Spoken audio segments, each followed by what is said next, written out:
అంటారంటే రోషము కలిగిన దైవజనులు. అయ్యగారికి ప్రత్యేకమైన వందనాలు.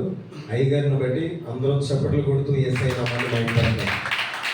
ఏంటంటే నాకు తెలిసిన చిన్న షార్ట్ మెసేజ్లు అయ్యగారి గురించి నేను అన్నది ఏంటంటే, అన్న కూడా చెప్పారు.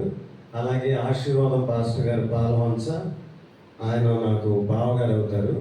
ఆయన చెప్పిన విధానం ఏంటంటే, ఆల్రెడీ 27 ఇయర్స్ బ్యాక్ ఇక్కడికి వచ్చి దేవుని పరిచయం ఎంతగానో చేస్తున్న దేవుని సేవకులనని మంచిగా దేవుని సేవకుల గురించి నేను మంచి సాక్ష్యాన్ని వినడం జరిగింది. అలాగే బైబుల్ అంతటిలో సకల విద్యా ప్రావీణ్యం కలిగిన వాడు అని మోషేనే పిలువబడినాడు. అటువంటి మల్టీ టాలెంట్ కలిగిన అన్న కృష్ణాపర్ అన్న కూడా మీకు దైవ సేవకులు అవ్వడం మీ అదృష్టం అన్నమాట. అయితే వాస్తవానికి ఏంటంటే, నేను చలిలో వచ్చాను, ఎంత చలిగా ఉంది ఏంటని అనుకున్నా. లోనకు రాగానే ఒక హీటర్ దగ్గర ఉన్నట్టు ఉంది. అంటే అసలు చలి లేదు. అందరూ 2 చేతులు పైకి దగ్గరగా ప్రభునామాన్ని మహిమపడతాం. హల్లెలూయా, హల్లెలూయా, హల్లెలూయా, హల్లెలూయా. అలాగే దేవుని పిల్లలైన, దేవునికి ఎంతో ఇష్టమైన మీ అందరికీ ప్రత్యేకమైన వందనాలండి, పేరు పేరు వరుసన. ఏంటంటే మిమ్మల్ని చూస్తుంటే చాలా ఆనందంగా ఉంది. అలాగే మంచిగా పాటలు పాడుతున్నారు బ్రదర్, మంచిగా మల్టీ టాలెంట్ అంటే ఇక్కడ కూడా ప్యాడ్ కొడుతున్నారు, అలాగే లూప్స్ మొబైల్లో ప్లే చేస్తున్నారు. ఇటువంటి దేవుని సేవకుల్ని ఇద్దరినే కలిగి ఉండటం అది కూడా మీకు అదృష్టమే.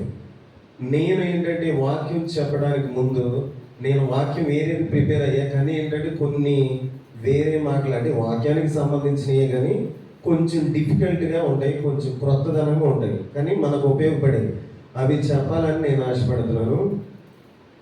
హల్లెలూయా, హల్లెలూయా. ప్రతి ప్రార్థన చేసే చిన్న పిల్లవాడైనా పెద్దవాళ్ళైనా ఎవరైనా హల్లెలూయా హల్లెలూయా అంటారు కదా. అసలు హల్లెలూయా అంటే ఏంటి? అసలు ఇప్పుడన్నా ఆ డౌట్ అన్న వచ్చిందా మీకు? అందరూ సంతోషంగా ఉండాలండి. ఎల్లప్పుడూ ప్రభువునందు ఆనందించుడి, మరలా చెప్పుదును ఆనందించుడి. అందరూ 2 చేతులు పైకి బిగ్గరగా ప్రభునామాన్ని మహిమపడతాం. హల్లెలూయా. నేను చెప్పనా హల్లెలూయా అంటే? హల్లెలూయానే. అలాగే స్తోత్రం అంటే ఏంటో తెలుసా? దేవునికి స్తోత్రం అంటారు కదా. స్తోత్రం అంటే ఏంటో తెలుసా? కానీ ఇది మాత్రం చూద్దాం. మత్తయి సువార్త 14వ అధ్యాయం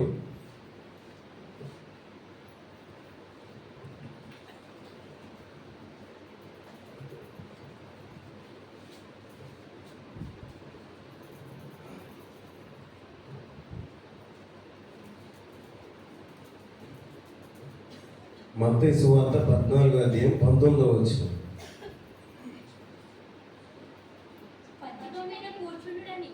పచ్చిక మీద కూర్చుండడని జనులకు ఆజ్ఞాపించి ఆ 5 రొట్టెలను 2 చేపలను పట్టుకొని ఆకాశం వైపు కన్నులెత్తి ఆశీర్వదించి, చాలండి ఆగండి, ఆశీర్వదించి అన్నగడ పైన చిన్న ఒకటేసి ఉంది చూడండి,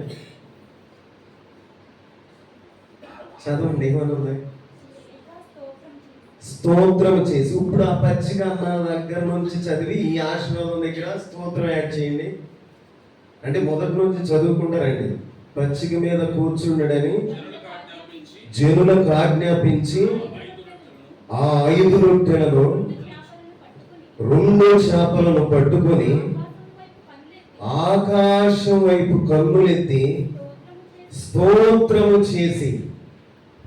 అంటే ఏసయ్యింది ఆ 5 రొట్టెలు 2 చేపలు పట్టుకొని ఆకాశం వైపు చేతులు చాపి ఏం చేశారు? ఆయన స్తోత్రం చెప్పారు. ఇప్పుడు స్తోత్రం అంటే ఏంటి? ఆశీర్వాదం అంటే స్తోత్రం. అంటే యాక్చువల్గా స్తోత్రం అన్నది మనందరికీ రెగ్యులర్గా తెలుసు, కానీ ఇది నేను మత్తయి సువార్త చదువుతా ఉన్నా ఇదేంటి చాలా డిఫికల్ట్గా ఉందని నేను ఆశ్చర్యానికి గురయ్యాను అనమాట.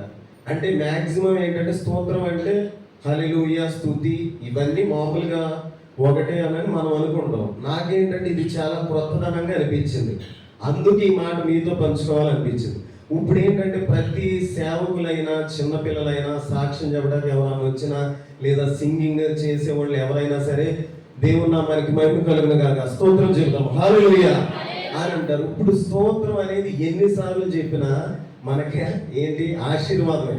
ఒకవేళ నేనే ఉన్నా దేవుని సేవకులు మెసేజ్ చెబుతున్నారు, నేను అక్కడ కూర్చున్నా, నాకు చాలా కడుపు నొప్పిగా ఉంది, అందరూ 2 చేతులు పైకెత్తి స్తోత్రం చెబుదామని అన్నారు.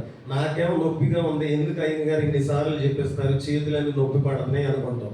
కానీ అక్కడ ఏంటి, నేను స్తోత్రం చెబితే ఎలా కనెక్ట్ అయ్యిందంటే ప్రభువుకి, అయ్యా నేను కడుపుల నొప్పి తట్టుకోలేకపోతున్నాను, ఈ కడుపుల నొప్పి తగ్గించి మంచి ఆరోగ్యవంతుడిగా నన్ను ఆశీర్వదించు ప్రభువా అన్నట్టు కనెక్ట్ అయ్యింది అనమాట. అంతే కదా. అంటే కొంచెం డిఫికల్ట్గా వెరైటీగా ఉంటుంది కాబట్టి అర్థం చేసుకుంటే బాగుంటుంది. ఆ బ్రదర్ దగ్గర బైబుల్ సింగిల్గా ఉంది, ఒకసారి మీరే మీ అందరం బైబిల్ కావాలి సార్, కావాలి సార్. ఏముంటుంది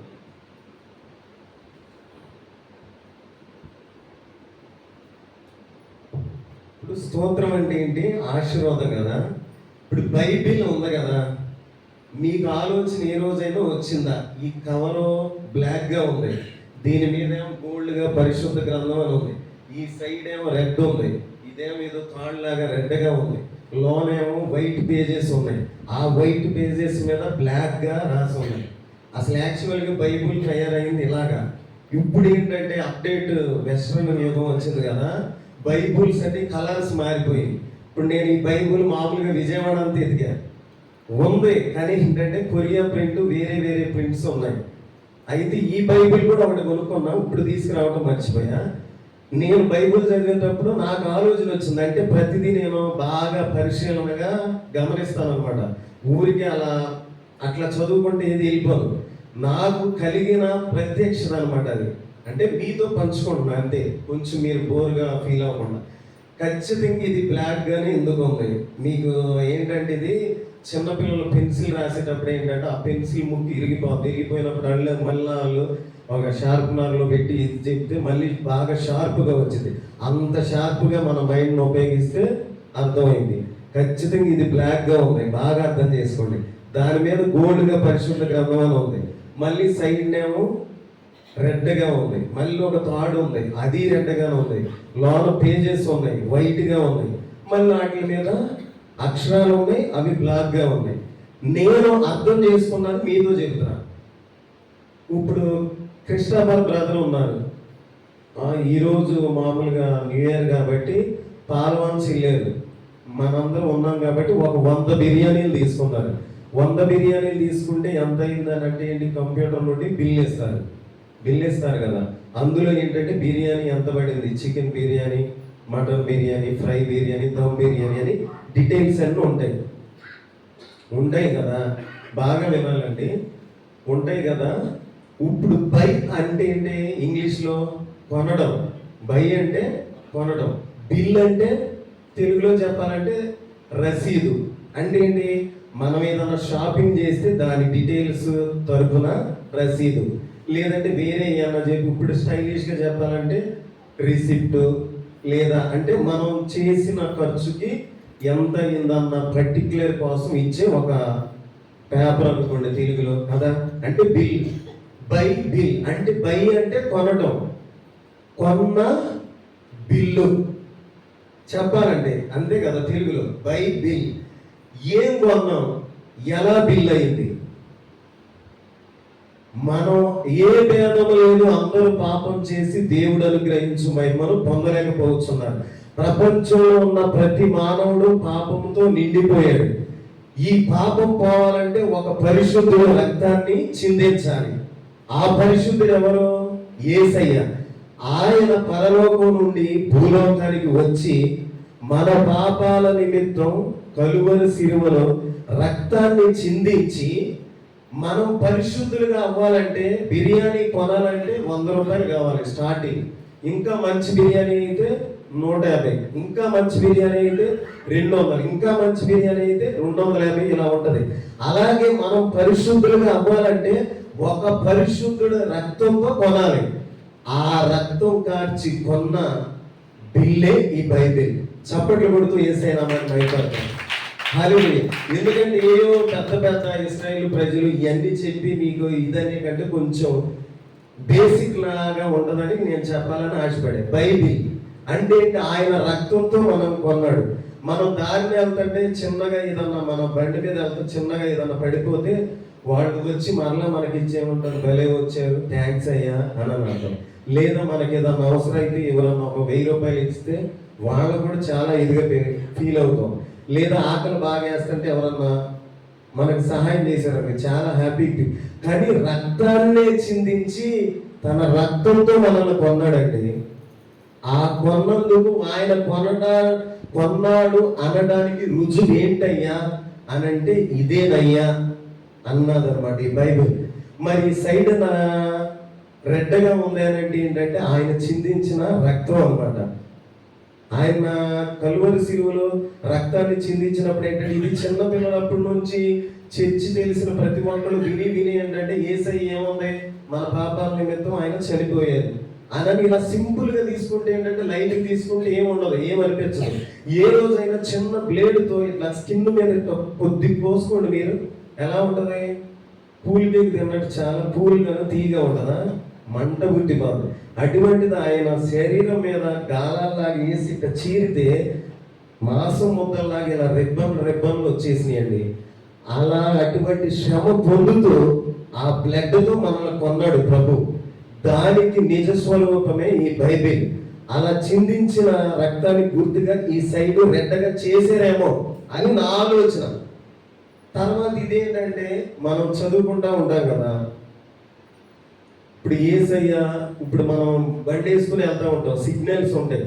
సిగ్నల్స్ పడినప్పుడు వెళ్ళకూడదు అన్నప్పుడు రెడ్, ఇంకా ఆల్రెడీ గడియారం ఉంది, అందులో కూడా రెడ్ ఉంది. అది కూడా ఏం చెబుతుంది? యేసయ్య నీ కోసం సిలువలో రక్తాన్ని చిందించేడు, నువ్వు ఇకనైనా మారు మనసు పొందు. నాకైతే అలా అనిపిస్తుంది. మనం వెళ్తూ ఉంటే బస్సులో ఉన్నా సరే సిగ్నల్ పడింది, రెడ్గా ఎరిగింది. ఖచ్చితంగా రెడ్డే ఎందుకు పెట్టాడు? బ్లూ పెట్టవచ్చుగా, లేదా ఎల్లో పెట్టవచ్చుగా, లేదా వైట్ పెట్టవచ్చు కదా. అంటే ప్రభువు చిందించిన రక్తం వలన ఈ సిగ్నల్స్ కానీ ఏదైనా సరే రెడ్ అనేది విలువ వచ్చేసింది అనమాట. సిలువకి విలువ వచ్చినట్టు ఆయన ఎప్పుడైతే కలువరి సిలువలో మన కోసం రక్తాన్ని చిందించారో ప్రపంచమే 2 ముక్కలుగా అయిపోయింది. క్రీస్తు పూర్వం, క్రీస్తు శకం. అంటే ఇంకా ఎవరైనా ఎంత టాలెంట్ ఉన్న వాళ్ళైనా, ఎవరైనా ప్రపంచంలో ఏ రంగు జాతి కలిగిన వాళ్ళైనా సరే ఖచ్చితంగా ఇది పలకాల్సిందే, క్రీస్తు పూర్వం, క్రీస్తు శకం అని. ఈ 2 వాటిని డివైడ్ చేసింది ఎవరు? యేసయ్యే. మరి లోన వైట్ పేజీ ఉందగయ్యా, దాని పరిస్థితి ఏంటంటే ఆల్రెడీ మనం పాపంతో నిండాం కదా. నిండినప్పుడు ఆయన రక్తాన్ని ఎప్పుడైతే మనకి పెట్టి కొన్నాడో అప్పుడు వైట్ పేజీ అయిపోయాం మనం.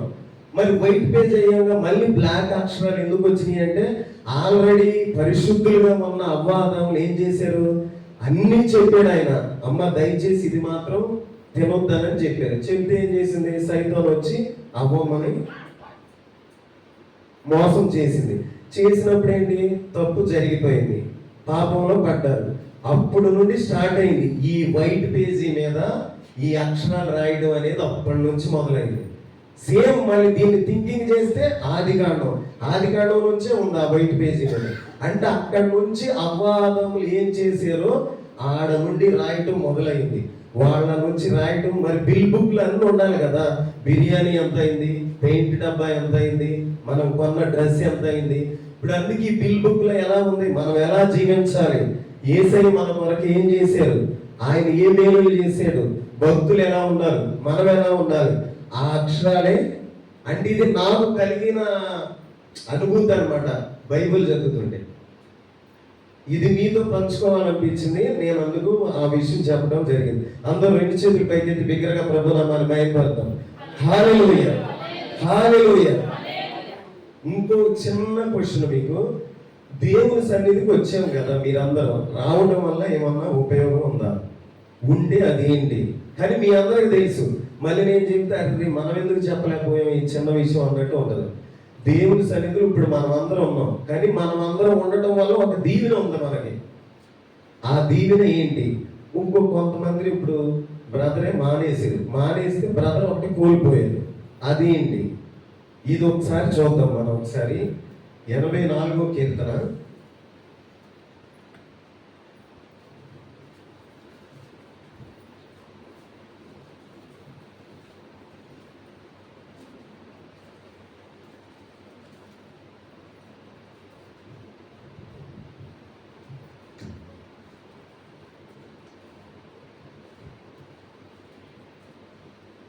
ఎనభై నాలుగో కీర్తన 10వ వచనం. 84వ కీర్తన 10వ వచనం. 84వ కీర్తన 10వ వచనం. నీ ఆవరణంలో ఒక్క దినము గడుపుట కంటే, ఒక్క దినము గడుపుట 1000 దినముల కంటే శ్రేష్టము. చాలండి. నీ ఆవరణములో ఒక్క దినము గడుపుట 1000 దినముల కంటే శ్రేష్టం. ఈ మాట మీ అందరికి మాక్సిమం తెలుసా తెలీదా? అందరూ 2 చేతులు పైకెత్తి దగ్గరగా ప్రభునామాన్ని మహిమపడతాం. సంతోషంగా హల్లెలూయా, సంతోషంగా నవ్వుతా హల్లెలూయా, హల్లెలూయా. నవ్వుతా అన్న పదం ఎందుకు ఉపయోగించారంటే, ఇప్పుడు రేవంత్ రెడ్డి గారు మన చర్చికి వచ్చారు. అంటే మన రాష్ట్ర సీఎం ఆయన వచ్చి మన చర్చిలో వచ్చారు అనుకో, మనం ఏంటి డల్లుగా అలా ఉన్నాం కదా. ఆయన వస్తేనే మనం అలా ఉంటే, మనల్ని కలుగ చేసిన సృష్టికర్త, మనకు ఆరోగ్యాన్ని ఇచ్చిన దేవుడు, మన ప్రాణాన్ని ఇచ్చిన దేవుడు, ఆయన సన్నిధిలో మనం ఎలా ఉండాలి? సంతోషంగా ఉండాలి కదా. అందరూ 2 చేతులు పైకెత్తి బిగ్గరగా ప్రభునామాన్ని మహిమపడతాం. హల్లెలూయా, హల్లెలూయా. నీ ఆవరణంలో ఒక దినము గడుపుట 1000 దినముల కంటే శ్రేష్టం. ఇది చాలా సార్లు విన్నాం.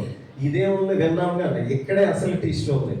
నీ ఆవరణములో ఒక్క దినము గడుపుట 1000 దినముల కంటే శ్రేష్టము. 1000 దినములు అంటే సంవత్సరానికి ఎన్ని రోజులు?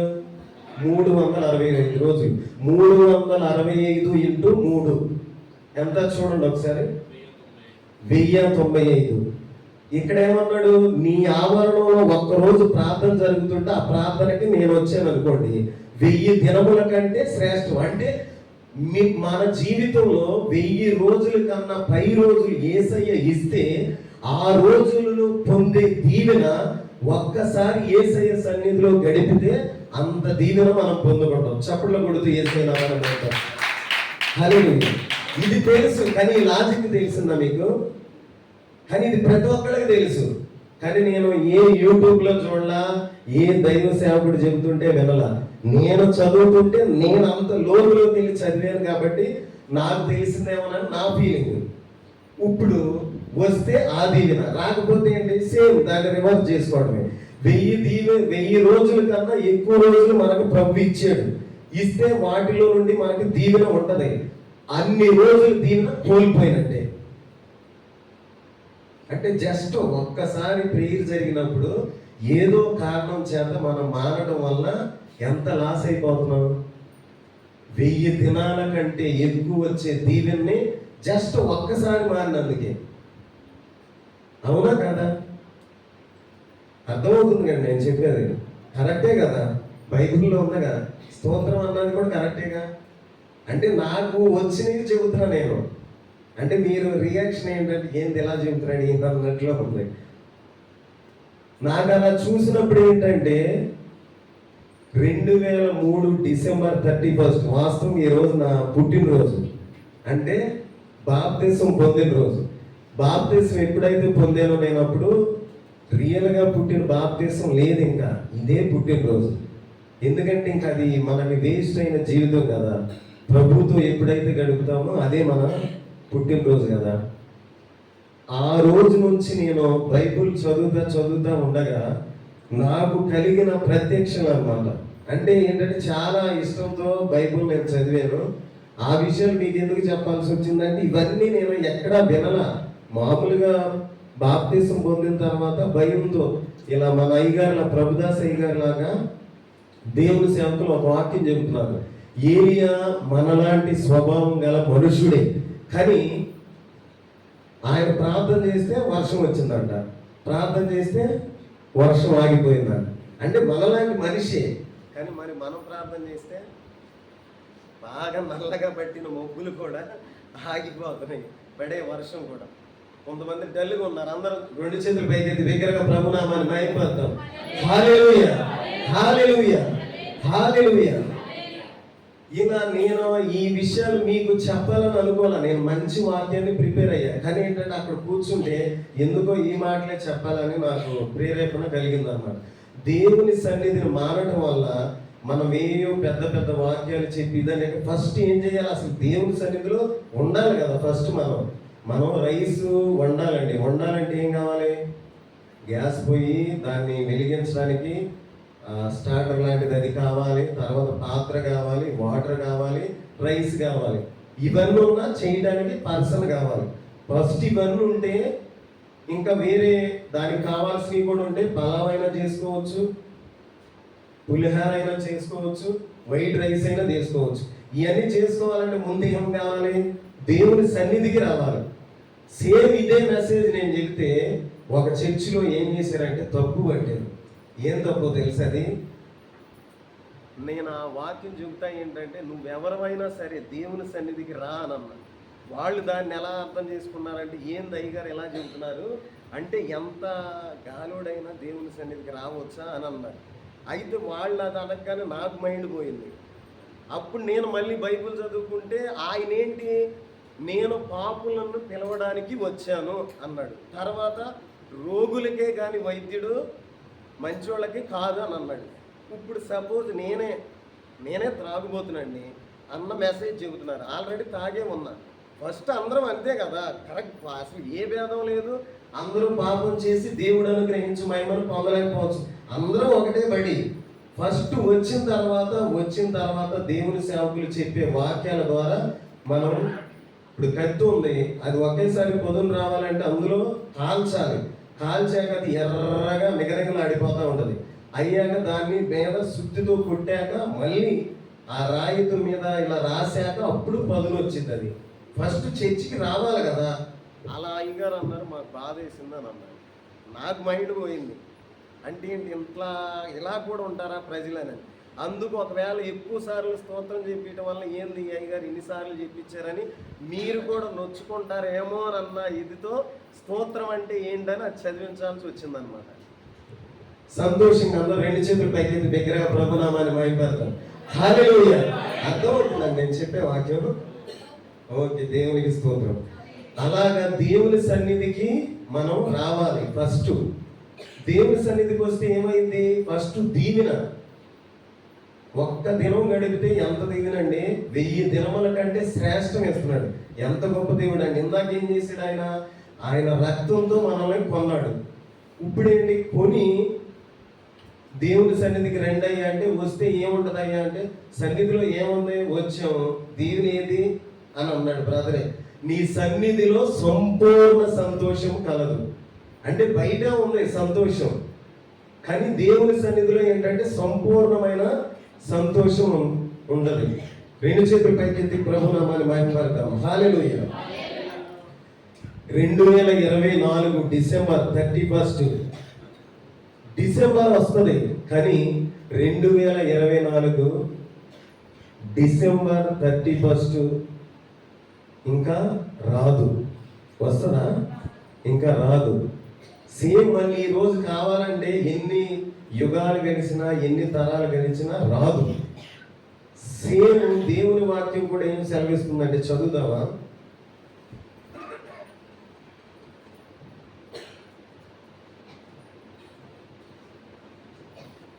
రెండో కొరింథీయులకు రాసిన పత్రిక 5వ అధ్యాయం 17వ వచనం.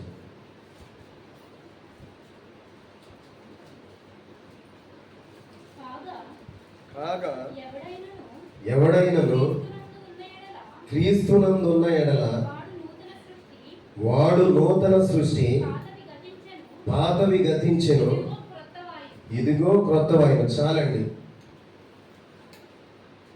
కాగా ఎవడైనను అంటే నువ్వెవరైనా సరే క్రీస్తునందు ఉన్న ఎడల నూతన సృష్టి అంటే మనం ఒక సపరేట్ ప్యాకేజ్ అన్నమాట. యేసయ్యని ఎవరైతే నమ్ముకుంటారో, ఆయన ఎవరైతే ప్రభువని అంగీకరిస్తారో, ఆయన ఎవరైతే నా కోసం, నా పాపాల కోసం, నా శ్రమల కోసం, నాకున్న ప్రతి ఒక్క ఇబ్బందిని ఆయన తొలగించడానికి కలువరి సిలువలో నా కోసం యేసయ్య రక్తాన్ని చిందించారు అని ఎవరైతే నమ్మి, మార్కు సువార్త 16:16 ప్రకారం నమ్మి బాప్తిసం పొందిన వాడు రక్షింపబడును, నమ్మని వారికి శిక్ష విధింపబడును. ఎవరైతే ఆయన్ని అంగీకరించి, ఇప్పుడు మనం ఫస్ట్ చెప్పుకున్న విషయాలు అంగీకరించి యేసయ్యను ఎవరైతే సొంత రక్షకులుగా అంగీకరిస్తారో వాళ్ళు ఏమవుతారు? నూతన సృష్టి అవుతారు. అంటే ఆల్రెడీ సృష్టి ఉంది. నూతన సృష్టి అంటే ఇంకో కొత్త సృష్టి ఉందనే కదా. ఆ సృష్టి ఏంటి? పరలోకం. అంటే యేసయ్యను ముందు ఎవరైతే అంగీకరించి బాప్తిసం పొందుతారో వాళ్ళు పొందడమే పరలోకం వెళ్ళరు, కానీ పరలోకానికి వెళ్ళడానికి ఒక టికెట్ ఉన్నట్టు చేతిలో. అర్థమైందా? కానీ ఫస్ట్ ఆ టికెట్ కొనాలంటే ఏం చేయాలి? యేసయ్య ఎవరో తెలియాలి.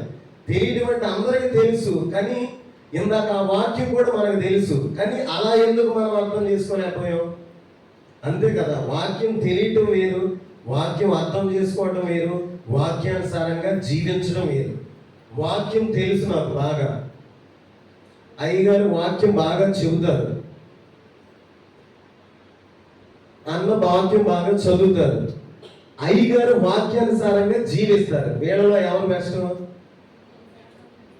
నేను వాక్యాన్ని బాగా చెబుతా, అన్న వాక్యం బాగా తెలుసు, అన్న వాక్యం బాగా చదువుతారు, అయ్యగారు వాక్యానుసారంగా జీవిస్తారు.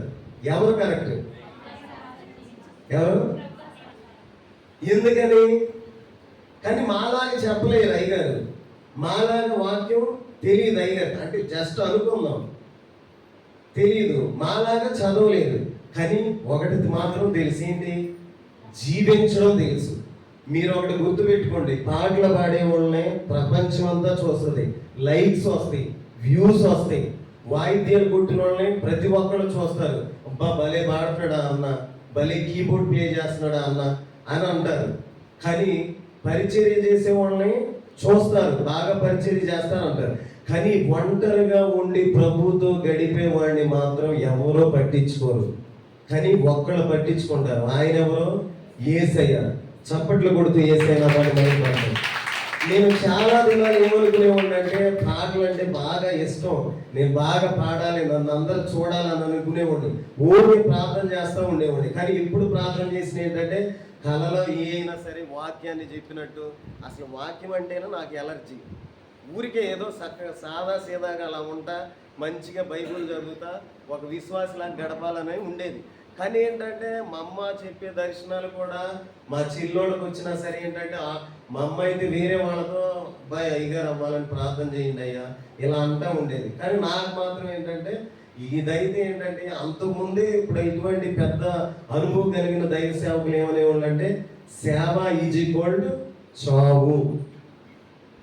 అంటే ఇంకా చావన్నా బెటర్, చచ్చిపోతాం, కానీ ఇది చావు, బ్రతికే ఉంటాం, ప్రతిరోజు చంపుతూ ఉంటారు. అంటే మీరు కాదండి, మామూలుగా లోకం అలా చంపుతూ ఉంటుంది. ఎందుకంటే ప్రతిదీ మీకు, మన ఇంటికి ఏంటంటే ఒక సీసీ కెమెరా ఉంటుంది, కానీ ఏంటంటే పాస్టర్ గారికి మాత్రం ప్రపంచం అంతా సీసీలే. ఇప్పుడు మిమ్మల్ని అందరూ ఒకసారి నేను పొగుడుతా, ఇప్పుడు నేను ఇక్కడ వాక్యం చెబుతున్నా కదా, నేను మిమ్మల్ని చూసేది 2 కళ్ళే, కానీ మీరు దరిదాపుగా ఒక 50 మంది ఉంటారు. 50 × 2 ఎంత? 100 కళ్ళు మమ్మల్ని సీసీ చేస్తున్నాయి. ఆ సీసీలు ఏంటో చెప్పనా? వాక్యం బాగా చెప్పే వాళ్ళకంటే, పాటలు బాగా పాడే వాళ్ళకంటే, ఆరాధన బాగా చేసే వాళ్ళకంటే, వాక్య పఠనం చేసే వాళ్ళకంటే మీరే గొప్పవాళ్ళు. ఎలా గొప్పవాళ్ళో కూడా చెప్తా. ఇక్కడ మేము ఇదంతా చేసే ప్రదర్శన అంతా చూద్దాం ఏం చెబుతాడో, చూద్దాం ఎలా పాడతాడో అని మీరు జడ్జి చేస్తూ ఉంటారు.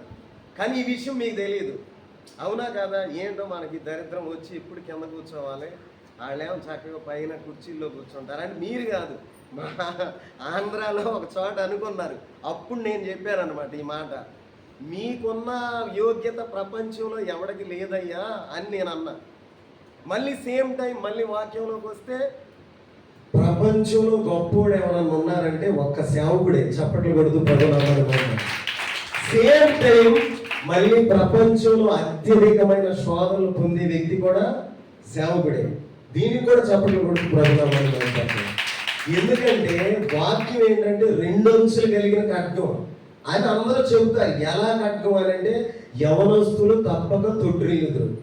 మీరందరూ యవనస్తులు తప్పక తొట్టిల్లుదురు. అయ్యగారు ఆ మాట చెప్పారు. నేను కూడా వాళ్ళలో ఉన్నా. అయ్యా వాక్యం మొన్న చెప్పారుగా యవనస్తులు తప్పక తొట్టిల్లుదురని, కాబట్టి నేను తొట్టిల్లాను అయ్యా అని అయ్యగారితో అన్నా. సేమ్ టైం మళ్ళీ క్రిస్టఫర్ అన్న ఇంకో మెసేజ్ తీశారు. యవనులు దేని చేత తమ నడకలు శుద్ధి చేసుకొందురు. ఎలా అంటే నీ వాక్యం చేతనే కదా. వాక్యం ఉంటే ఏమైంది అంటే నీ వాక్యం నా పాదములకు దీపము, నేను నడుచు త్రోవకు వెలుగునై ఉన్నది. వాక్యం ఉంటే ఏమైంది? ఎలా ఉండాలి, ఎలా నడవాలి, ఎలా చూడాలి, ఎలా మాట్లాడాలి, ఎలా ఉండాలి, ఇవన్నీ తెలుస్తాయి. లైట్ ఉంటే చీకటి ఉండదు, లైట్ ఉంటే చీకటి ఉండదు. అందుకేంటి లైట్తో పోల్చాడు ప్రభు ఎవరిని? వాక్యాన్ని. వాక్యం అర్థమవుతుంది కండి. అందరూ 2 చేతులు పైకెత్తి ప్రభునామాన్ని మైపాడతాం. హల్లెలూయా, హల్లెలూయా. ఫస్టే చెప్పాక కొంచెం డిఫికల్ట్గా ఉంటుందని, కానీ మంచిదే. మీరు అర్థం చేసుకుంటున్నారో లేదో నాకు తెలియదు. నీ వాక్యం నా పాదములకు దీపం. ఈ విధంగా 2. తర్వాత గుణవతి అయిన భార్య దొరుకుట అరుదు. అంటే ఏంటి? డైరెక్ట్ ప్రభువే చెప్పేస్తున్నాడు. మంచి అమ్మాయి అయితే దొరకదు అబ్బాయి, మరి నీ ఇష్టం అన్నే కదా అని అర్థం. కానీ ఏంటి? గుణవతి జ్ఞానవంతురాలు తన ఇల్లును కట్టును. ఆమె ఏం చేస్తుంది? పెందల కాడే లేచి అన్ని పనులన్నీ చక్క పెట్టుకుంటుంది. అంటే ఉంటారు, కానీ ఏంటంటే చాలా కష్టం అని. ఇప్పుడు ఏంటి? వాక్యం ఎలా ఉంది? డిఫికల్ట్గా ఉంది. నీ తల్లిదండ్రుల సన్మానించమని ఉంది. మళ్ళీ ఏముంది? నీ సేవకు ఆటంకం అయితే తల్లిదండ్రులు కూడా విడిచిపెట్టి వచ్చేయమని ఉంది. ఇలా డిఫికల్ట్గా ఉంటుంది అన్నమాట వాక్యం. కాబట్టి ఏంటంటే ప్రపంచంలో ఉన్న గొప్ప వాళ్ళందరిలో దేవుని సేవకులే గొప్పవాళ్ళు. సేమ్ టైం ప్రపంచంలో అత్యధికంగా ఇంతకు మించి ఉన్నవాడు లేడు అన్నవాళ్ళు కూడా దేవుని సేవకులే. చప్పట్లు కొడుతూ ప్రభునామాన్ని మాట్లాడతారు. ఎలా అయ్యా అంటే ప్రధానమంత్రికి మోదీ గారికి అసిస్టెంట్ క్రిస్టఫర్ అన్న. ఇప్పుడు ఈయన పాలవంశలో రేషన్ షాప్ దగ్గర లైన్లో నిలబడ్డారు. దేనికి? రేషన్ కార్డు పట్టుకొని. ఏంటయ్యా ఎక్కడ ఉన్నావంటే రేషన్ బియ్యం తీసుకుంటాను. ఎవరిని అవమానపరిచినట్టు ఇప్పుడు అన్న? వాళ్ళ ఫాదర్ ఎవరు? ప్రధానమంత్రి అండి. ప్రధానమంత్రి కొడుకై ఉండి అసలు రేషన్ బియ్యం నుంచి లైన్లో నిలబడటం ఏంటి? అప్పుడు ఖచ్చితంగా మనమైతే ఏమంటామో తెలుసా? నేనైతే ఏమంటానో తెలుసా? అన్నకు పిచ్చి పెట్టింది అనుకుంటా, మైండ్ పాడైపోయి ఉంటుంది. అలా రేంజ్ ఏంటి? ఆయన ఇలా ఉండటం ఏంటి? సేమ్ టైం ఇప్పుడు చూడండి ఎలా ఉండదు. ప్రపంచాన్ని సృష్టించిన ఆయన అన్నిటిని ఏంటంటే కలుగునుగాక అన్నాడు. కానీ మన దగ్గరికి వచ్చేటప్పుడు మాత్రం కలుగునుగాక అనలేదు. స్వయంగా ఆయనే మనశ్శాంతిగా చక్కగా కూర్చొని ఇలా ఉండాలి, ముక్కు ఇలా ఉండాలి, కళ్ళు ఇలా ఉండాలి, స్మైల్ ఇలా ఉండాలి, స్కిన్ ఇలా ఉండాలి, చేతులు ఇలా ఉండాలి, హెయిర్ ఇలా ఉండాలి, నాలుక ఇలా ఉండాలని కూర్చుని ఆయన చేతులతో నిర్మించాడు. ఆయనకి కొడుకైన మనము ఏం చేస్తున్నాం? దేవుడు నాకు ఏం చేశాడు, దేవుడు నాకు ఏం చేయలేదు అంటే నాకు ఒక తెలియక అడుగుతానండి. ఏదన్నా చేస్తే నమ్ముతాం మనం ప్రభుని. నాకు హార్ట్ అటాక్ ఉంది, హార్ట్ అటాక్ పోతే ప్రభు నేను నమ్ముతా. అలా అనుకుంటే ప్రపంచంలో ఉన్న ప్రతి ఒక్క హార్ట్ అటాక్ ఉన్న వాళ్ళందరూ ఒకసారి ప్రభుని నమ్మేస్తారుగా. అందుకు నమ్మకూడదు ప్రభుని. నిన్న ఆయన కొన్నాడు, అందుకోసం నమ్మాలి. చప్పట్లు కొడుతూ ప్రభు నమ్మాలి. మనల్ని కొన్నాడండి. ఇంకేంటి? మన ఫాదర్ ఎవరో? ప్రపంచాన్ని షేక్ చేసి ఆయన, ప్రపంచాన్ని కలుగు చేసిన ఆయన, పరలోకాన్ని ఇచ్చే ఆయన, నిత్య జీవాన్ని ఇచ్చే ఆయన, రోగాలను పోగొట్టి ఆయన, నీటిపై నడిచే ఆయన, నీళ్ళని వాళ్ళగా నిలిపినోడు ఎవడైనా ఉన్నాడా ప్రపంచంలో? కొడితే దిమ్మ తిరిగి బొమ్మ కాపాడింది ఎవరికి? ఎర్ర సముద్రానికి. ఎవరు కొడితే? యేసయ్య కొడితే కాదు, ప్రభుదాస్ పాస్టర్ గారు కొడితే, అంటే పాస్టర్ గారు బ్రాకెట్ మోషే గారు. ఎలా? సేమ్ ఇది ఎర్ర సముద్రం, ఐగుప్తులో వస్తున్నారు, ఇశ్రాయేలు దాటాలి. ఇలా కొడితే ఇటు ఒక బద్ద ఇలా అయిపోయింది కదా. వెళ్ళిన వాటర్ అలా వెళ్ళిపోవాలా, వెళ్ళిన వాటర్ అలా నిలబడింది గోడలాగా. అది వ్యూలా ఒకసారి ఊహించుకోండి మీరు. ఇలా కర్రతో కొడితే ఆ వాటర్ అలా నిలబడింది, ఈ వాటర్ ఇలా నిలబడింది, మధ్యలో ఇలా టైల్స్ ఉన్నాయి, వాళ్ళు ఇలా నడిచారు, వెళ్ళగానే క్లోజ్ అయింది. అంత గొప్ప దేవుణ్ణి నువ్వేంటంటే ఫాదర్గా కలిగి ఉన్నావు. ఎంత గర్వించాలి చెప్పండి. ఆయన మాటలు వినడానికి ఈ దినం మీరు ఉన్నారు అంటే ఎంత ప్రత్యక్షత కలిగిన, ప్రాముఖ్యం కలిగిన, అమూల్యమైన సమయంలో ఉన్నాం మనం. ఇలా థింక్ చేస్తే ఏంటంటే మనకు ఎలా ఉంటుందంటే క్రువ్విన మెదడు దొరికినట్టు ఉంటుంది. ఇలా ఎవరు థింక్ చేశారో తెలుసా? బైబిల్లో దావీదు గారు థింక్ చేశారు. ఆయన ప్రతిదినం 3 మార్లు ప్రార్థన చేస్తా, రాజు అయిన తర్వాత కూడా ఆ కాళ్ళగా మ్యాట్ ఉంది గుమ్మం దగ్గర, అటువంటి గోని పట్ట మీద ప్రార్థన చేసేవాడు. బైబిల్ అంతట్లో నా హృదయానుసారుడని స్వయంగా యేసయ్య స్టేట్మెంట్ ఇచ్చారు. ఎవరికి? దావీదు గారికి. అంత దావీదు గారే మన చర్చికి వస్తే అందరం వాక్యం కూడా ఆపేసి దావీదు గారి వైపు చూస్తాం. ఎందుకో తెలుసా? అంత అందగాడు దావీదు గారు. మళ్ళీ ఆయన ఏంటో తెలుసా? Music director. ఆయన ఏంటో తెలుసా? రచయిత. ఆయన ఏంటో తెలుసా? ప్రతిదినం దేవునితో గడిపేవాడు. ఇన్ని టాలెంట్స్ ఉన్న ఆయన, అంత కరెక్ట్గా ఉన్న ఆయన ఏమన్నాడు తెలుసా దేవుని దగ్గర? అయ్యా నీ కాళ్ళు పట్టుకుంటా, అంటే మన స్టైల్లో చెప్పాలంటే, నీకు దండం పెడతానయ్యా, నీ కాళ్ళు పట్టుకుంటా, దయచేసి నువ్వు దోషాలను గనక కనిపెట్టి చూస్తే నేను నీ ముందు నిలవలేనయ్యా, దయచేసి నువ్వు కొలిసే కొలమానం ఉంటుంది కదా, అలా నా పాపాలను కొలవమాక, ఏదో కొంచెం చూసి చూడనట్టు వదిలేసి అన్నాడు. ఎవరో? మహారాజు అయిన దావీదు. ఊరికే మహారాజు అయిపోవాలి ఆయన. గొర్రెలు మేపుకుంటా ఎన్నో శోధనలు అనుభవించి ఆ శోధన కష్టంలో కూడా యేసయ్యను ఇష్టంగా స్తుతించాడు. ఎవరు? దావీదు గారు. చప్పట్లో కొడుతూ యేసయ్య నామమున. కష్టం అంటే ఏంటి? ఇప్పుడు మేము ఉన్నాం, నాకే మీరు అడవికి పంపించి ఏ పవనం ఏది లేకుండా, భోజనం కూడా లేకుండా గొర్రెలు మేపాలంటే ఎంత కష్టంగా ఉంటుందండి. అలా ఆ స్థితిలో ఉండి కూడా దేవునికి పాటలు రాస్తా, దేవుని స్తుతిస్తా, దేవునితో మాట్లాడుతూ ఉన్నాడు. అది చూసి యేసయ్య రాజుని చేశారు. అంత దేవునితో గడిపే వ్యక్తి ఏమంటున్నాడు? అయ్యా దయతో నన్ను జ్ఞాపకం చేసుకోయ్యా, నువ్వు దోషాలను కనిపెట్టి చూస్తే మేమైతే బ్రతకం అన్నది. మరి దావీదు గారే అలా అంటే మనం దావీదు గారు 3 సార్లు చేస్తే మనం 6 సార్లు చేస్తాం. చప్పట్లు కొడుతూ యేసయ్య నామమున. ఆయన జస్ట్ 3, మనం 6 సార్లు చేస్తాం. నేను అనేది ఏంటంటే వేరే వాక్యం చెప్పి మిమ్మల్ని ఇబ్బంది పెట్టే కంటే 2024 గడిచిపోతుంది. ఇప్పుడు మరికొద్ది క్షణాల్లో నూతన సంవత్సరం రాబోతుంది. ఇప్పుడు 2025 వస్తుంది కదా. 25 వచ్చే ముందు ఆయన మనకు ఒక మాట చెబుతున్నాడు. ఏంటంటే ఆల్రెడీ ఇప్పుడు మొన్న వండిన అన్నం ఉంది మన ఇంట్లో, మొన్న వండాం, నిన్న చూడలే దాన్ని, ఈరోజు చూస్తాం. ఎలా ఉంటుంది? ఫ్రెష్గా వేడివేడిగా ఉంటుందా? ఎలా ఉంటుంది? చాలా దరిద్రంగా ఉంటుంది. ఇప్పుడు ఎన్నాళ్ళు ఏదో అయిపోయింది, ఇప్పుడు కొత్త సంవత్సరం వస్తుంది కదా. అయ్యా ఇప్పుడైనా నేను చేసిన తప్పులు దయతో క్షమించయ్యా. దావీదు లాంటోడే అడిగాడు. మనం అంతకన్నా దమ్ము కలిగిన వాళ్ళని ఏం కాదు. ఏంటంటే ఆయన దోషాలను కనిపెట్టి చూస్తే మనం అసలు ఎందుకు పనికిరాం. ఆయనే అలా అన్నాడంటే మరి మనం ఇంకా ఎలా? ఇప్పుడు మీకు ఇంకా ఒక టెక్నిక్ చెబుతున్నా. బైబుల్ మీ అందరికీ తెలుసు కదా.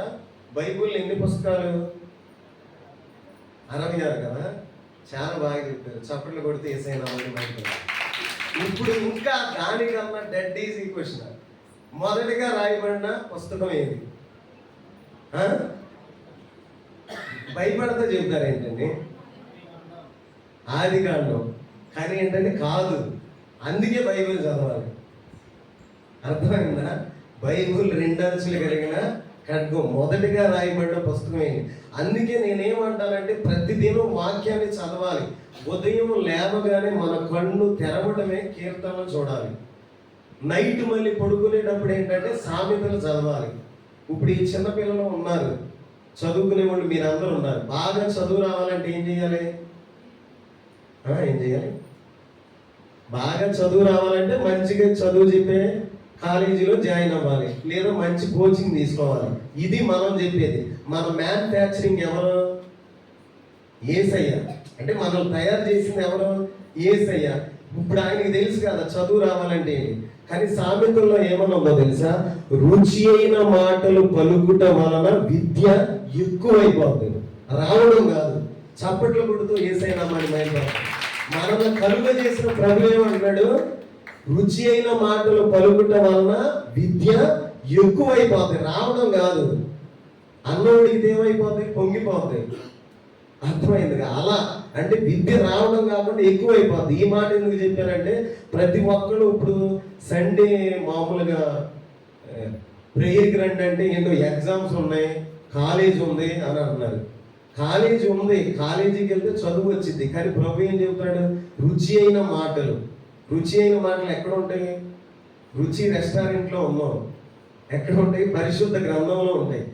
దేవుని సేవకులతో, దేవుని సన్నిధిలో దేవుని సేవకులు చెప్పిన మాట ఎవరు చెప్పినట్టు? దేవుడు చెప్పినట్టే. ఎందుకంటే బైబిల్ చూడాలి. యేసయ్య వచ్చాడు, వచ్చి ఆయన ఏంటి ఒక పాస్టర్ గారు లాగా ఇంక ఇలా ఉండాలయ్యా, ఇలా సువార్త చెప్పారు. సేమ్ మళ్ళీ దాన్ని మనం ఈ వెస్ట్రన్ కాలంలో కనెక్ట్ చేసుకోవాలంటే ఏంటి? దేవుని సేవకులు అంటే ఇప్పుడు ఎవరు? యేసయ్యే. దేవుని సేవకులు చెప్తే ఎవరు చెప్పినట్టు? యేసయ్య చెప్పినట్టే. దేవుని సేవకులను ప్రేమిస్తే ఎవరిని ప్రేమించినట్టు? మందిరాన్ని ప్రేమిస్తే ఎవరిని ప్రేమించినట్టు? మందిరంలో పరిచర్య చేస్తే ఎవరికి చేసినట్టు? మందిరంలో ఏదైనా కానుకిస్తే ఎవరికి ఇచ్చినట్టు? ఇప్పుడు ఇవన్నీ అంటే గతించిపోయిన సంవత్సరాలు ఉన్నాయి. ఎవరో చేతులు లేకపోద్దు, నీ మనసుకు తెలుసు మనం ఏం చేస్తున్నామని. దేవునికి ₹1 ఇస్తే ఇన్ని కలుగా మీకు ఆలోచన రావాలి. మన మైండ్ ఎప్పటికప్పుడు ఏంటంటే మనం షార్ప్ చేసుకోవాలి. మనం ఎవ్వరూ తెలివి తక్కువ కావడం కాదండి. ఇక్కడున్న దేవుని సేవకులు, నేను, అయ్యగారి కన్నా మీరు చాలా తెలియగలవాళ్ళు. కానీ మీకు ఆ విషయం తెలియదు. నిజం చెప్తున్నా, నిజంగా తెలియగలవాడు. కాకపోతే ఏంటంటే మీరు వాడట్లా. అర్థమవుతుందా? నిజంగా తెలియగలవాళ్ళు అందరూ చాలా తెలియగలరు. ఎంత తెలియగలవాళ్ళు అంటే ఈ 31st రోజు బయట ఉంటే ప్రమాదం అని దేవుని సన్నిధిలో ఉన్నారు. మీరు చప్పట్లో కొడుతూ ప్రభుత్వం తెలియగలవాళ్ళ కాదా? బయట ఉండేది ప్రమాదం. బయట ఏం జరుగుతుంది? పాలవంచం నాకు వెళ్తే అన్ని సౌండ్స్, బిర్యానీస్. కానీ మనమైతే ఏంటి? మనం సృజించిన సృష్టికర్తను ఆరాధిస్తూ కొత్త సంవత్సరంలోకి ఎంటర్ అవుతున్నాం. కాబట్టి ఇదిగో పాతవి గతించిపోయినాయి, సమస్తం నూతనం అవుతుంది. అంటే ఏంటి? ఇప్పుడు మీరు ఎందాకే అన్నారు ఎలా ఉంటుంది ఆ భోజనం అంటే రోతగా ఉంటుంది అన్నారు. అలాగే మన జీవితం కూడా చాలా రోతగాను దౌర్భాగ్యంగా ఉంది. ఈ కొత్త సంవత్సరంలోనన్న ఈ దరిద్రాన్ని దానికి యాడ్ చేయకుండా మనం అంటే ఇలా అన్నానని ఏమనుకోవద్దు. నన్ను కూడా నేను కలుపుకునే అంటున్నా. అంటే ఎవ్వరూ నీతిమంతులం కాదు. కాకపోతే ఏంటంటే నీతిమంతులుగా ఉండటానికి ట్రై చేస్తున్నాం. అర్థమవుతుందా? నీతిమంతులుగా ఉండటానికి ట్రై చేస్తున్నాం. కాబట్టి ఏంటంటే 2024 ఇక రాదు, ఇంకా రాదు. ఎన్ని యుగాలు వచ్చినా సరే రాదు. సేమ్ అది ఎలా గతించిపోతుందో మనలో ఉన్న మలినాలు, మనలో ఉన్న చెడ్డ చూపు, చెడ్డ మనసు, చెడ్డ ఆలోచన, చెడ్డ నడక, ఏదైనా సన్నిధి అంటే చిన్న చూపు ఉన్న, దేవుని సేవకుడు అంటే చిన్న చూపు ఉన్న, దేవుని మాట అంటే చిన్న చూపు ఉన్న, ఆదివారం ప్రార్థన అన్న ఏంటి దరిద్రం మనకు పద్దాక ఖచ్చితంగా వస్తుంది. అంటే మీకు రాదేమో కానీ ఆంధ్రాలో విశ్వాసులకైతే వస్తుంది. అర్థమవుతుందా? ఈ మనసు వస్తుంది. కానీ ఏంటంటే దాన్ని ఏంటి మనం జయించాలి. ఈ కొత్త సంవత్సరానికైతే అది మనం యాడ్ చేయకూడదు. ఇది ఇలా ఉంది కాబట్టి మిమ్మల్ని ఇబ్బంది పెట్టడం ఇష్టం లేదు కాబట్టి మిమ్మల్ని సంతోషకరంగా ఉంచడానికి యేసయ్య 2 మాటలు నాకు చెప్పాడు. ఆ 2 మాటలు చెబుతా. చాలా స్టైలిష్గా ఉంటాయి, చాలా బాగుంటాయి, చాలా థ్రిల్లింగ్గా ఉంటాయి, చాలా ఆత్మీయతగా ఉంటాయి. మీకున్న ప్రతి అవసరతకి మీరు చాలా ఇబ్బంది పడుతున్నారు. మీకున్న ఆరోగ్య పరిస్థితికి, మీకున్న లేమికి, మీకు కుటుంబంలో ఉన్న సమస్యలకి, ఎవరికి చెప్పుకోలేని బాధలు ప్రతి ఒక్కరికి ఉన్నాయి. బాధలో లేని వాళ్ళు ఎవ్వరూ లేరు. కానీ వాక్యం ఏం సెలవిస్తుందంటే దుఃఖపడు వారు ధన్యులు, వారు ఓదార్చబడుదురు. ఇందులో ఒక టెక్నిక్ దాగి ఉంది. ఇప్పుడు మనం ఓదార్చబడాలి. ఓదార్చడానికి ఎవరు వస్తారు? యేసయ్య వస్తాడు. ఇప్పుడు యేసయ్య రావాలంటే ఏం చేయాలి? మనం దుఃఖపడాలి. దుఃఖం రావాలంటే ఏం రావాలి? శోధన రావాలి. అంటే దీన్ని బట్టి శోధన కావాలా వద్దా? వాక్యమే కండి నేను చెప్పేది, నేను నా సొంత మాట కాదు కదా.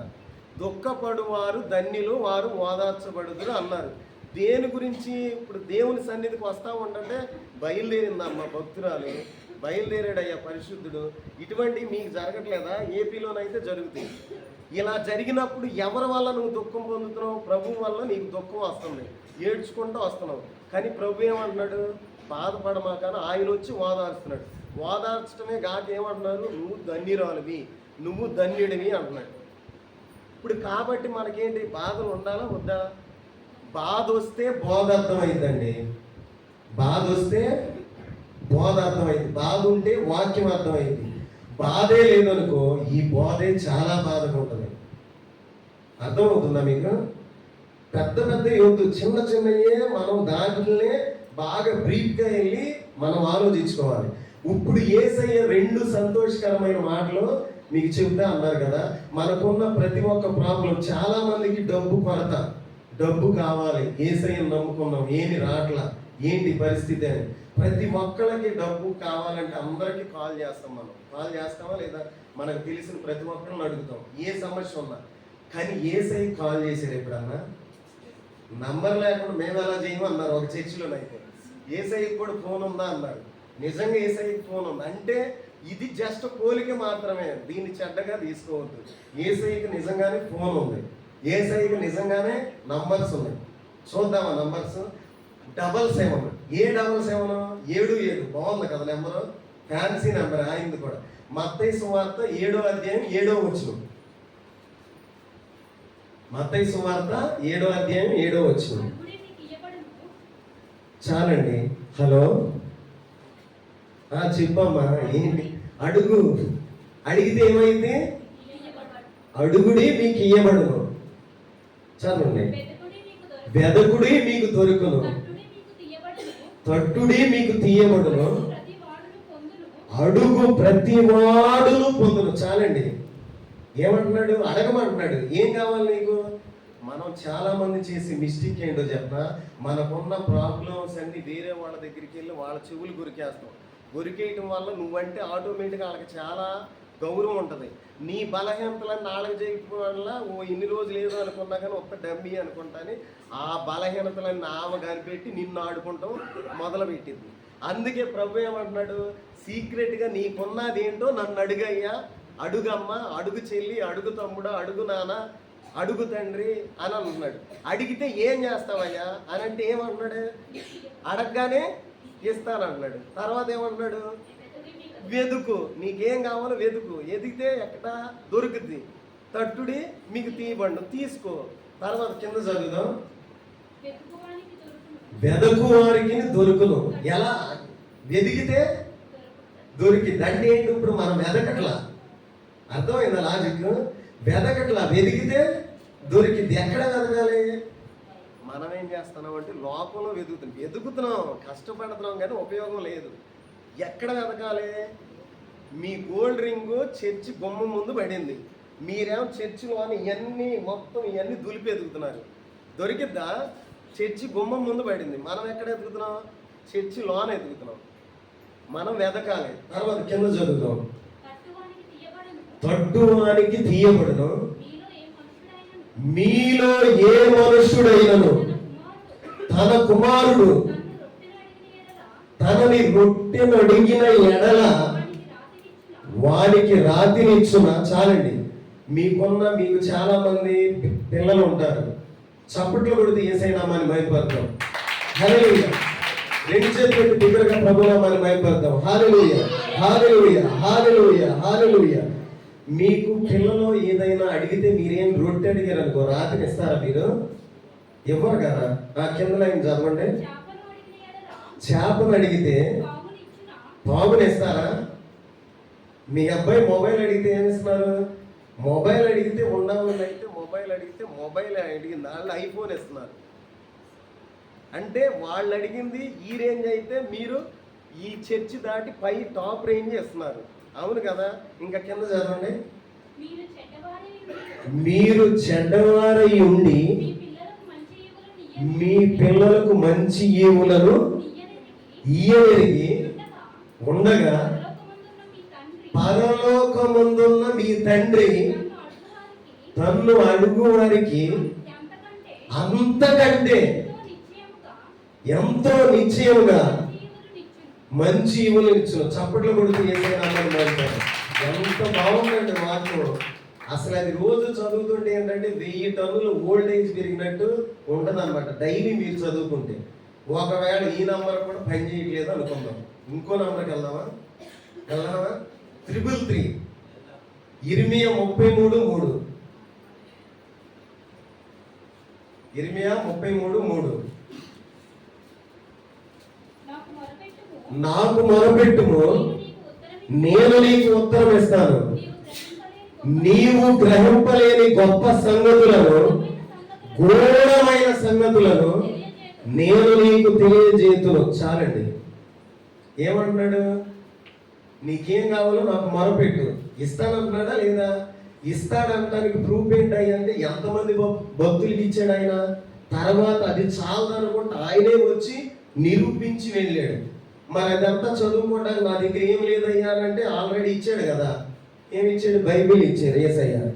ఇన్ని ఉండగా మనం ఎందుకంటే బాధపడుతున్నాం? అర్థమవుతుందా మీరు?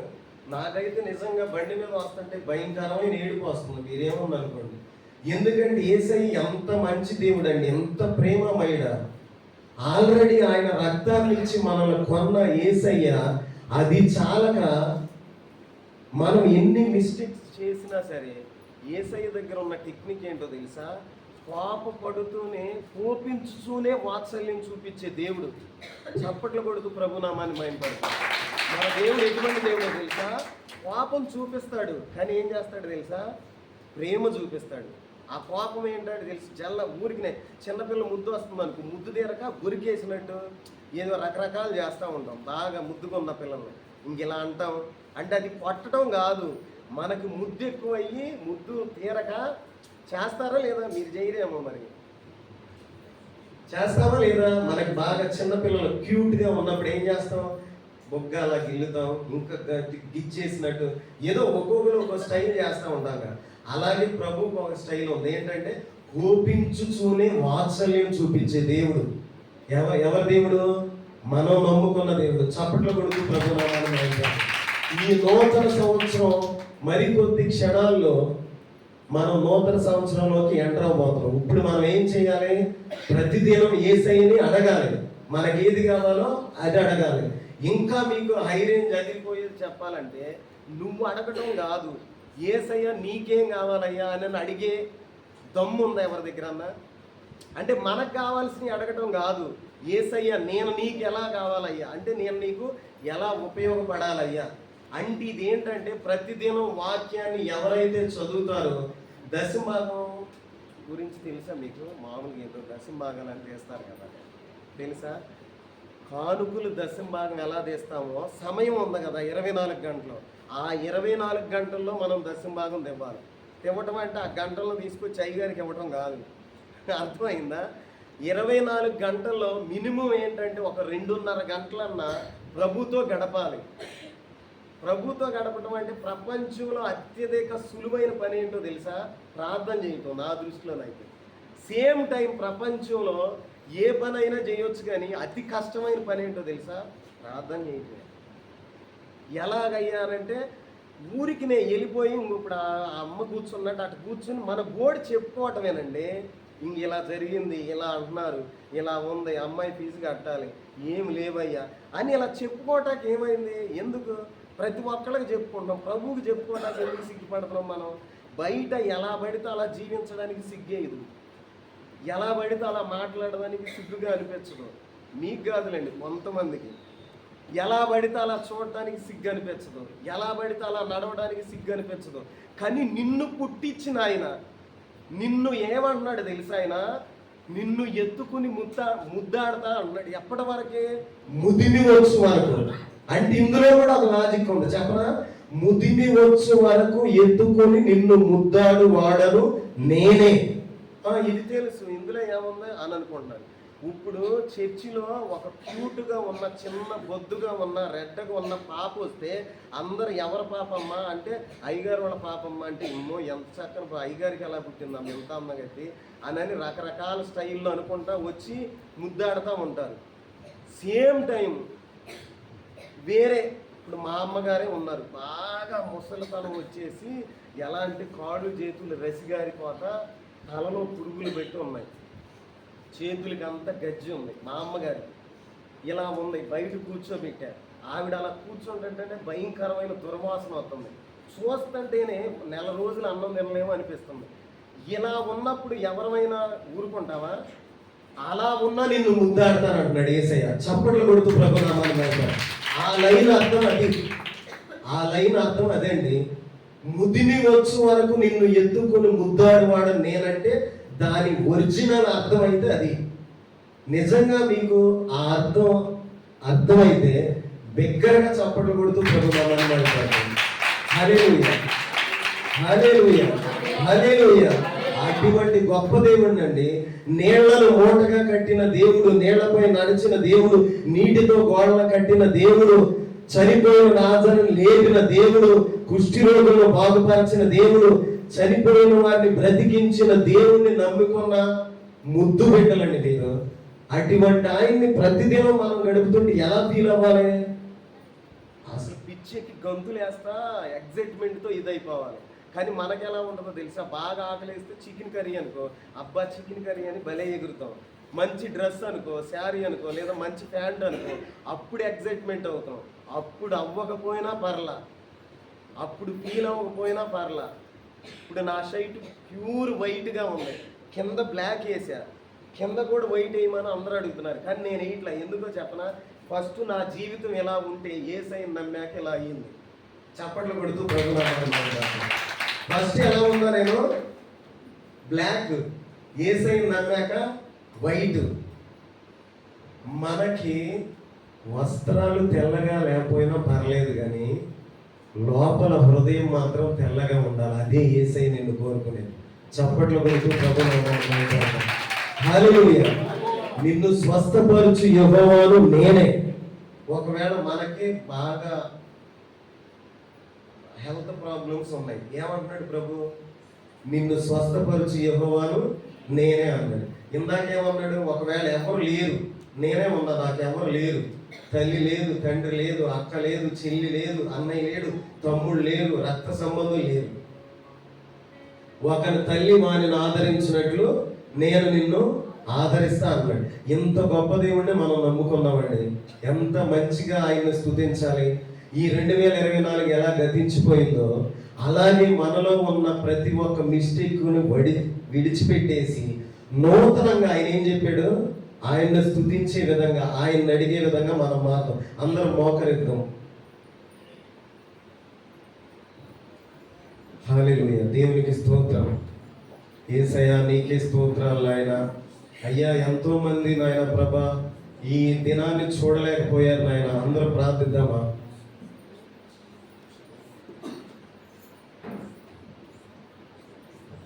హల్లెలూయా, స్తోత్రం. ప్రార్థన చేసుకుందాం.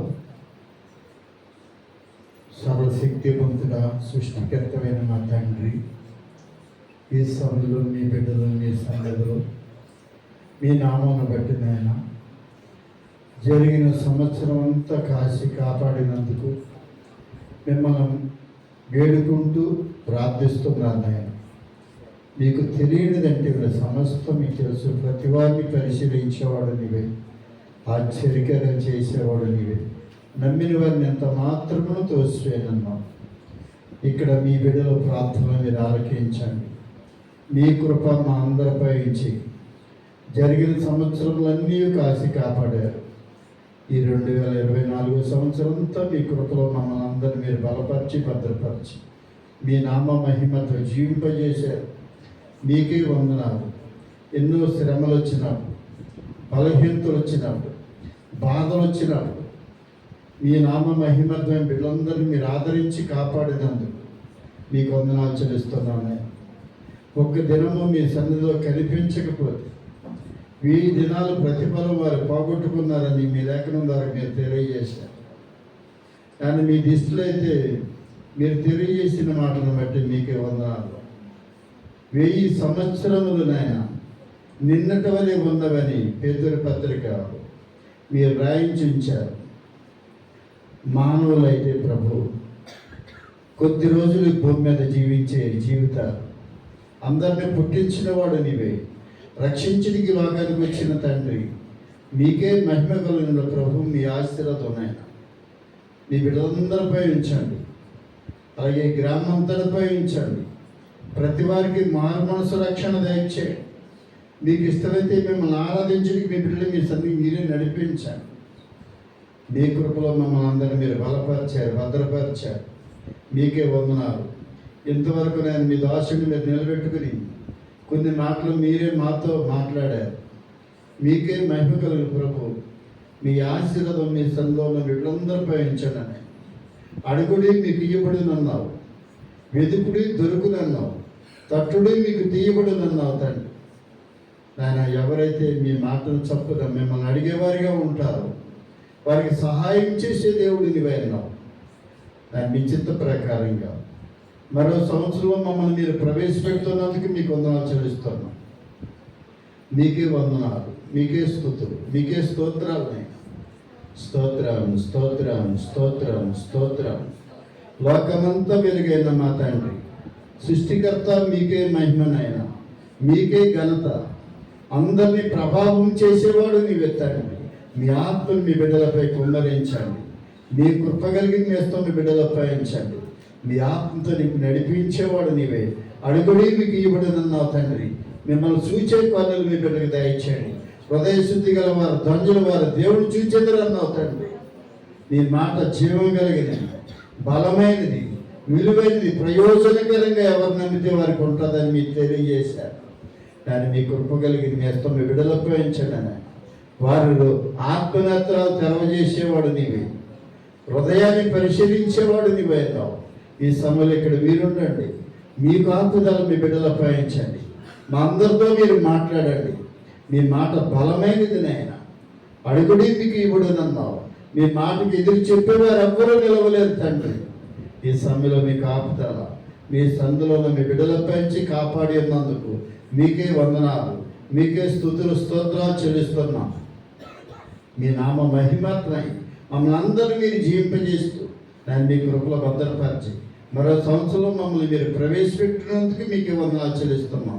ఆశ్చర్యకరుడా, సర్వశక్తివంతుడా, బలమైన దేవుడా, మిమ్మల్ని అంగీకరించాం కనుక మీ బలం అందరిపై ఉంచండి. మీ అడుగుజాడలో నడిపించండి. ప్రతి ఒక్క అవసరంతో మీరు తీర్చండి. మాతో మిమ్మల్ందరితో మీరు మాట్లాడండి.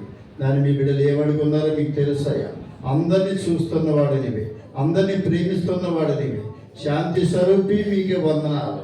వెలుగైన మా తండ్రి మీకే వందనాలు. ఇక్కడ మీరుండిన ఇక్కడ మీరే మహిమపరచబడాలి, మీరే ఘనపరచబడాలి.